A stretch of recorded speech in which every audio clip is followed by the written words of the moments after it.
অশ্রু গড়ালে হৃদয় জলে সিক্ত, কত প্রদীপ শিখা জ্বালালে জীবন আলোয় উদ্দীপ্ত, কত ব্যথা বুকে চাপালে তাকে বলি আমি ধৈর্য।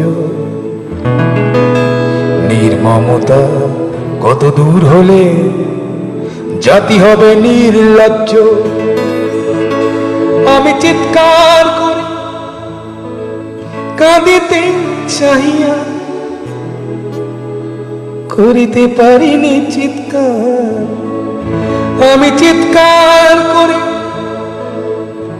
কাঁদিতে চাহিয়া করিতে পারিনি চিৎকার। বুকের ব্যথা বুকে চাপায় নিজেকে দিয়েছি ধিক্কার।